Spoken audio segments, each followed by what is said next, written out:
So now we are in the second part of our practical lab. In this lecture, I'll tell you all the variables, their data types, their syntaxes, when they are used, and some constraints about them. So let's get started. First, start with the precompiler line or the precompiler statement, which is pragma solidity.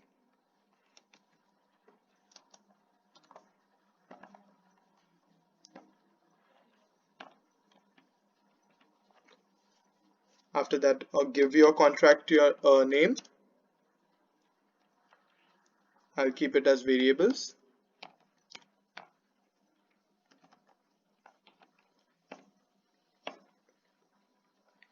Okay, so as you know, there are some basic type of variables and there are some user defined type of variables.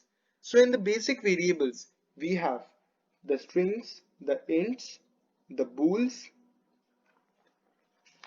and address. Address is a new data type in this Solidity, which you won't find basically in other programming languages. So we have some user-defined data types such as structs and enums, and we also have something known as mapping, which is mostly like an associative array out there. And we also have arrays also. So now I'm going to show you everything one by one. Let's start with the basic type integer. So in integer, you can have int with a size. So you have all the sizes mentioned out here. The smallest is 8, int 8, or there is also a category of uint, which is the unsigned integer. In this you have everything divided into half. Like for int 8 there are total 256 characters which can be available for us. So like it can be 0 to 255 for the unsigned integer and minus 128 to plus 127 for the normal integer or the signed integer. So let's start it with the uint. So you have to write uint data type, then the visibility, which I'll set to public because we'll get the getter function for this, and then some name like my uint. So now this is done. This is our simple uint, and this will be initialized with 0 automatically. So let's go for a deploy. Okay, we have deployed out here. You have the getter function which has already been created because of the public. Then in the getter you can see 0. You can also declare it over here and initialize together. So you can put 2 out here. So this is done. Then again go for deploy. You can see the value is 2 now. So this was about the uint. So in this you have a lot of categories. So like I've told you about uint 8, there can be up to uint 256. There is possibilities. You can put values like that and data types depending on whatever you need. This is basically done because this is a smaller size. This uint 8 is a smaller size as compared to the uint 256. So the gas consumption will be less for this uint 8 and the gas consumption will be more for the uint 256. So that's why, thinking of the money and the gas cost, we select our data types. So we have uints, we have ints. Next, and the most important thing you should remember about all variables is that all variables are initialized with 0, false, and in the string with a null string. So you should always remember this. Now, there is a problem known as a wraparound. So in this, you know that there is an int which can only there is an unsigned int which can only take from 0 to 255. What will happen if you make this decrement from 0? It won't become minus 1. So then what will happen? So let's see. So we'll construct a very simple function. So I'll talk about the functions later on in this course. Let's start. So the function's basic syntax is function, the name of the function, let's say increment,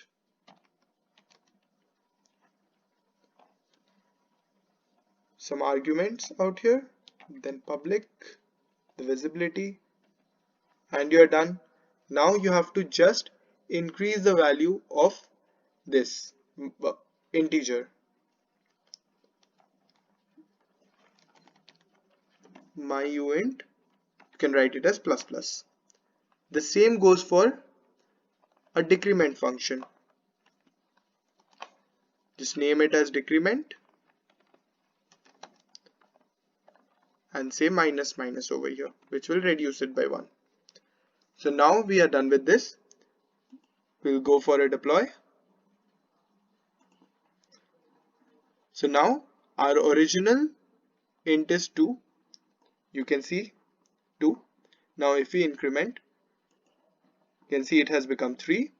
Now if you go for decrement, it will become 2, 1, then 0. Now the next time you go for a decrement, there will be a wraparound. You can see this has gone to its maximum value.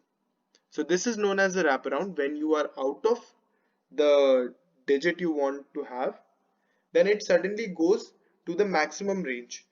So after 0, it will not go to -1, it will go directly to 255, which is its maximum range. In case you are using it with a 256, so the maximum number you can see by just decrementing it, and the number is very huge. So you can see over here, let's go for it. 2 decrement, one more decrement, yeah, it is 0, then decrement. See, this is the maximum width of uint 256, that is the maximum range. So anything, if you want to know what is the range, you just do one thing. It will be 0 to 2 power this number. So if you are looking for uint 256, then the range will be from 0 to 2 power 256. So you can remember it like that. So now the next data type I'll be talking about is the bool. Bool is basically a true or a false.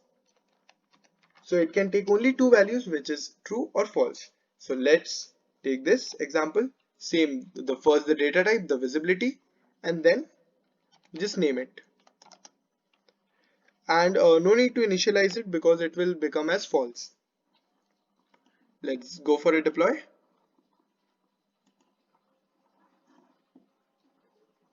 Here it is. So see, you can see false out here.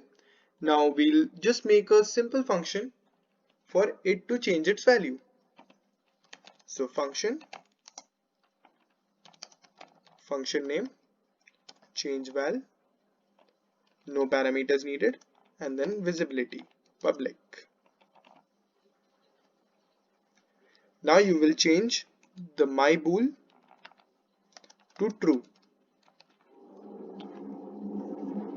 Now let's see this. We'll go for deploy.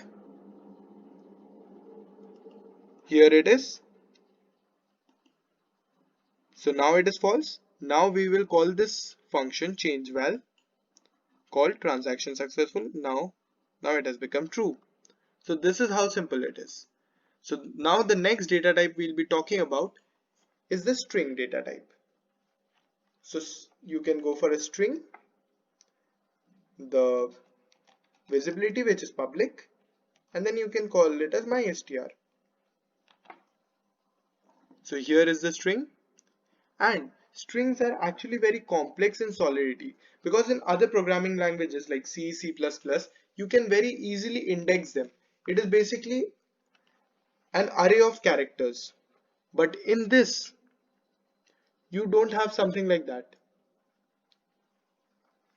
So it is basically non-indexable, so no indexing allowed.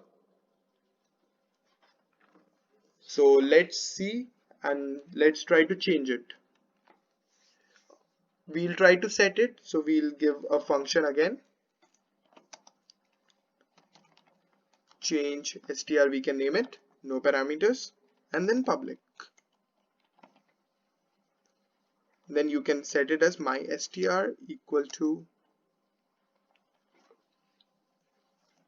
and the value inside it, let's say hello.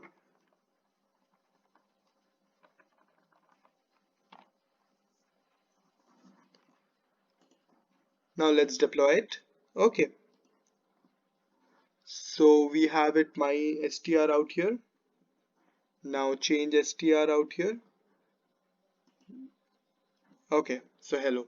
Earlier you had seen that there is no string in this string my str, because it was initialized without any string value. So this is how it works. You can also give data or input parameters from this function calls. You can set functions very easily. I'll talk about that in the later lectures.